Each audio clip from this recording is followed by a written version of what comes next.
WWE Hall of Fame 2023 predictions. The WWE Hall of Fame was conceived in 1993 as a way of honoring the recently deceased Andre the Giant. From 1994 onwards, the Hall of Fame became an annual ceremony, held in conjunction with the promotion's King of the Ring extravaganza. The Hall of Fame was quietly dropped after the 1996 edition before it was exhumed to coincide with the 20th WrestleMania event in 2004.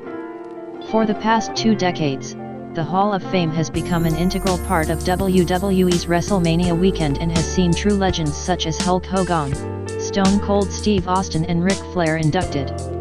WWE has yet to announce any inductees for the 2023 Hall of Fame.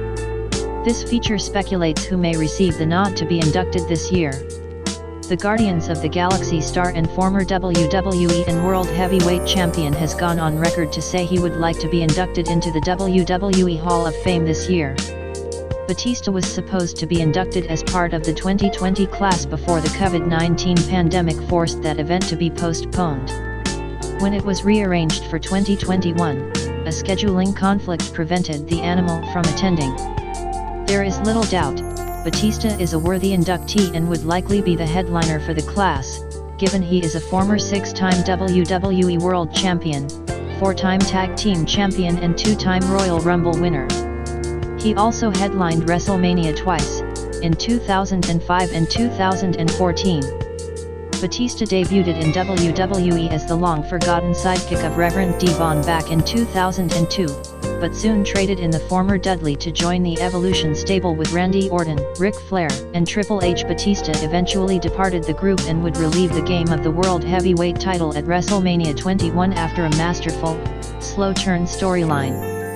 After defeating Triple in 2 rematches, most notably inside Hell in a Cell at Vengeance 2005, Batista officially became a member of the Headliner Club and remained full-time with WWE until 2010.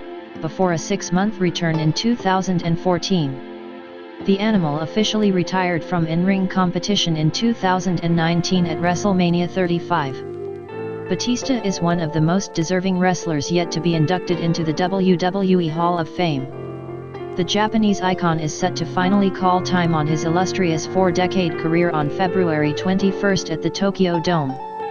That stage is befitting to host the retirement bout of one of the most famous Japanese wrestlers of all time. The Great Muta is the alter ego of Keiji Muto, who also wrestles under his real name and has thrilled fans worldwide for decades. After making a name for himself in the Orient, Muta wowed the West when he began wrestling for WCW in the late 1980s and early 1990s. He participated in the 1989 Starrcade Iron Man tournament and won the 1992 edition of Battle Bowl. He holds the distinction of wrestling for all 3 major Japanese promotions, New Japan, All Japan, and Pro Wrestling Noah. He also held world titles in all 3 companies, one of only 4 wrestlers to do so. Muta also held the NWA World title in the States in 1989. The Japanese superstar has continued to wrestle at a high level in Japan and currently competes for Pro Wrestling Noah, where he is set to compete in his final ever match opposite Tetsuya Naito on February 21. One of the most famous and recognizable stars in wrestling history. Muta is deserving of his own wing in the WWE Hall of Fame. William Regal began his career 40 years ago in 1983 on the old British circuit. However, his big break would come a decade later when he joined WCW as the blue blood English gentleman, Lord Steven Regal.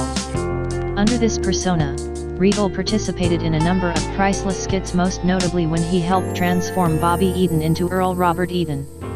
Regal won plenty of gold in WCW, holding the company's TV title on 4 occasions. He would jump ship to the WWF in 1998 repackaged as a real man's man lumberjack.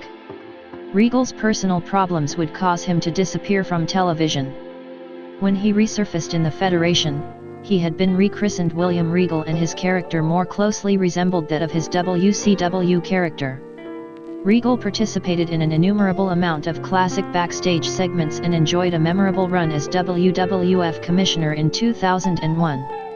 The Blackpool native won every title imaginable in WWE apart from the world title during a hugely successful decade-and-a-half spell as an in-ring performer.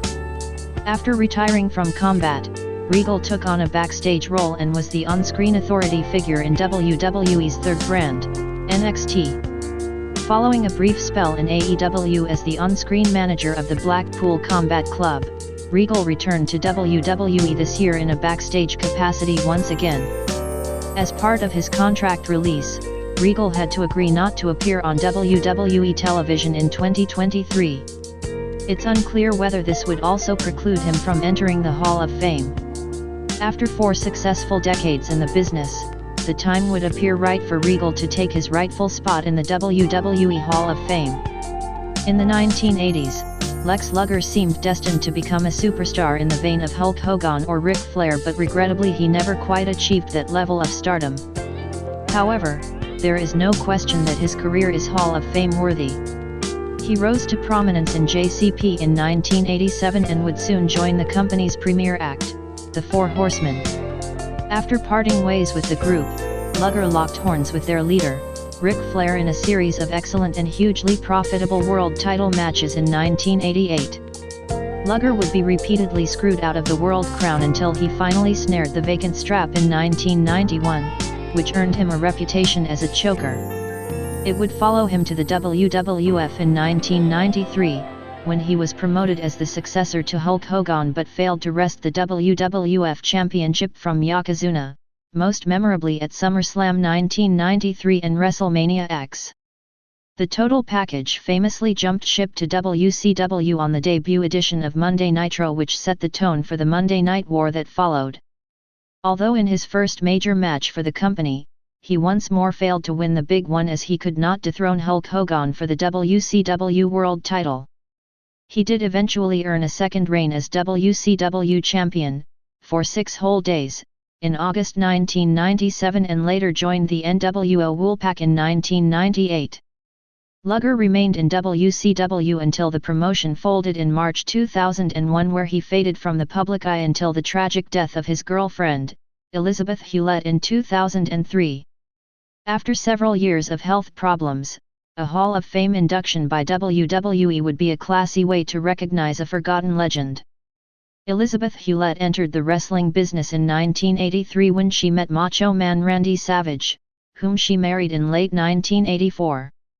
She joined the WWF with Savage in the summer of 1985 as his manager, Miss Elizabeth, and was a constant at his side until they split in 1989 after Savage dropped the WWF Championship to Hulk Hogan.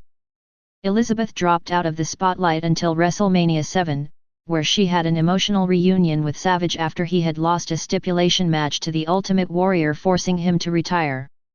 His then manager, Sensational Queen Sherri, attacked Savage post-match, which led to Elizabeth storming the ring and disposing of Sherri before reconciling with her former beau. She married Savage in storyline at SummerSlam 1991, where a storyline began with Jake Roberts, which led to the Macho Man being reinstated as a wrestler. Elizabeth was at the center of the WrestleMania 8 feud between Savage and WWF champion, Ric Flair, wherein Flair had claimed to be intimate with her prior to her relationship with Savage. After Savage defeated Flair, Elizabeth left the company and would disappear from wrestling for several years, during which time she legitimately divorced the Macho Man. It was a major shocker then when in January 1996, she resurfaced at Savage's side in WCW. This led to a 4-year tenure with the group, where she played against type, primarily as a heel, alongside the NWO and later, Lex Luger.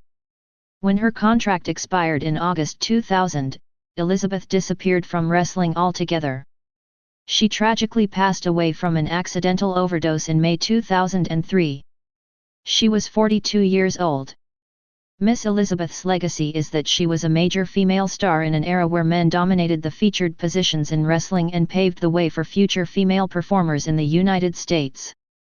As part of the WWE Hall of Fame, the company tends to induct a celebrity as part of its celebrity wing.